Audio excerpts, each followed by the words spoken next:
Hi dear students, आज हम पढ़ेंगे डार्कनेस। जब दिन ढलता है, रात शुरू होती है, तो जो डार्कनेस होती है उसके लिए इंग्लिश की जो एक्सप्रेशंस हैं वो कैसे होंगे। और अगर हम किसी कमरे में बैठे हैं और किसी ने लाइट ऑफ कर दी है तो उसके एक्सप्रेशंस कैसे इंग्लिश में हम बयान करेंगे। डियर स्टूडेंट्स, दोनों को एक्सप्रेस करने के लिए इंग्लिश में अलग अलग फ्रेजेस हैं, उनको अलग अलग तरीके से एक्सप्रेस किया जाता है। आइए आपको बताते हैं। जब दिन ढल रहा हो और रात हो रही हो, शाम हो रही हो, तो जो डार्क होगा उसके लिए प्रॉपर एक्सप्रेशन क्या है? उसके लिए प्रॉपर एक्सप्रेशन है गेट डार्क या ग्रो डार्क। ये जब दिन ढल जाए और अंधेरा छा जाए तो उसके लिए ये एक्सप्रेशन यूज किया जाएगा। डियर स्टूडेंट्स, अगर आप किसी कमरे में बैठे हो और आर्टिफिशियली तौर पे आपको एल्यूमिनेट किया गया हो, कमरे को रोशन किया गया हो, तो फिर जब वो अंधेरा छा जाए आपकी लाइट ऑफ करने से, तो उसके लिए वर्ड यूज किया जाएगा गो डार्क।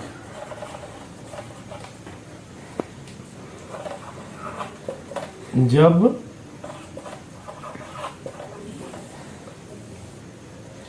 लाइटें बंद करने से अंधेरा हो तो उसके लिए वर्ड यूज किया जाएगा गो डार्क। ये स्टूडेंट्स, जब बत्तियां बुझा दी जाएं, लाइटें बंद कर दी जाएं, तो जिससे डार्कनेस होगी उसे कहेंगे गो डार्क या plunged into darkness. Into darkness. ये दो बुनियादी नुक्ते समझने वाले हैं, इनको मैं फिर दोहरा रहा हूं। अगर डार्कनेस होती है, दिन ढल जाए, रात हो जाए, तो उसके लिए यूज किया जाएगा word gate dark, grow dark. और जब लाइट ऑफ कर दी जाए, बत्तियां बंद कर दी जाए या कैंडल ऑफ कर दी जाए, तो उसके लिए वर्ड यूज किया जाएगा गो डार्क, प्लंज इनटू डार्कनेस। आइए अब एक मिसाल लेते हैं एक एक, जिससे आपको समझने में आसानी होगी कि दोनों को प्रॉपरली कैसे एक्सप्रेस करना है। डियर स्टूडेंट्स, मैं मिसाल लेता हूं। सबसे पहले जो आपको बताया गेट डार्क और ग्रो डार्क की, तो उसके लिए मैं मिसाल लेता हूं। एक कोई भी ऐसे लिखता हूं, soon. Soon it began Soon it began to get dark.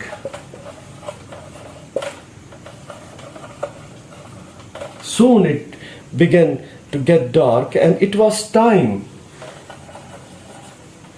And it was time to go home.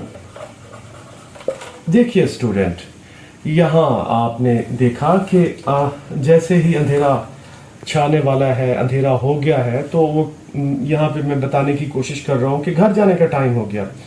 अब यहाँ से जो एक्सप्रेशन मिल रहा है हमें कि हमें घर जाना चाहिए, क्योंकि नेचुरली दिन ढल गया, रात शुरू हो गई है। मैं यहाँ पे गो अगर लिखता हूँ तो ये गलत होगा, गो नहीं लिखा जाएगा।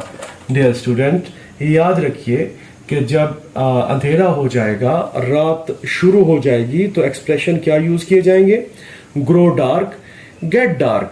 आइए अब हम एक और मिसाल देते हैं, जिससे हम ये जो आर्टिफिशियली लाइटनिंग की जाती है, फिर जब वो बंद होती है, तो जो वर्ड हमने सीखा कि गो डार्क यूज करने हैं, उसे प्रॉपरली सेंटेंस के अंदर कैसे यूज करना है। आइए मिसाल के जरिए भी उसको भी सीखते हैं। अब उसकी क्या मिसाल दूं आपको मैं?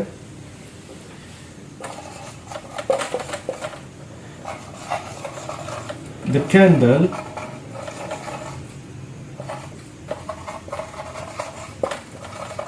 वेंट आउट, कि जो कैंडल थी वो बुझ गई, एंड everything go dark। और हर चीज सॉरी यहां पे गो नहीं आएगा, वेंट। आपको पता है स्टूडेंट, गो, वेंट, गॉन, ये मैंने वैसे ही लिख दिया। स्टूडेंट्स, अगर आपको किसी को शायद ये वर्ब का पता ना हो तो यहाँ पे दूसरी फॉर्म आएगी, क्योंकि मैंने यहाँ पे सेकंड यूज की। आपको एक और रूल मुझे अचानक याद आया कि हमने प्रिंसिपल क्लॉज और सबऑर्डिनेट क्लॉज पढ़ा था। प्रिंसिपल क्लॉज के अंदर अगर पास्ट टेंस है तो जो दूसरा जो सबऑर्डिनेट क्लॉज होगा उसके अंदर भी पास्ट टेंस यूज हो जाएगा और होगा। यहाँ पे मैंने प्रेजेंट टेंस यूज किया, मुझे अचानक ख्याल आया कि नहीं ये पास्ट टेंस ही आना है, और मैं इस तरह आपकी रिवीजन भी मैंने आपको करवा दी। वो जो शुरू में हमने एक रूल पढ़ा था सबऑर्डिनेट क्लॉज और प्रिंसिपल क्लॉज का। तो जैसे ही बत्ती बुझी, कैंडल जो है वो ऑफ हुई, तो हर जगह अंधेरा छा गया। तो डियर स्टूडेंट, हमने यहाँ ये सीखा कि दो फ्रेजेस यूज की जाती हैं जिससे अंदाजा होता है हमें कि डार्कनेस आर्टिफिशियल है या डार्कनेस जो है वो दिन ढलने की वजह से हुई है। तो जो डार्कनेस दिन ढलने की वजह से होगी उसे हम प्रॉपरली कहेंगे ये गेट डार्क हुई है, ग्रो डार्क हुई है। और अगर बत्तियां बुझाने से होगी तो उसे हम कहेंगे कि ये गो डार्क हुई है या प्लंज्ड इनटू डार्कनेस हुआ है। आपका बहुत शुक्रिया। कोई क्वेरी हो तो कमेंट सेक्शन में बताइए, और अगर आपने कोई सजेशन देनी है तो भी हमें ज़रूर बताइए। अपना बहुत सा ख्याल रखिए। Take care.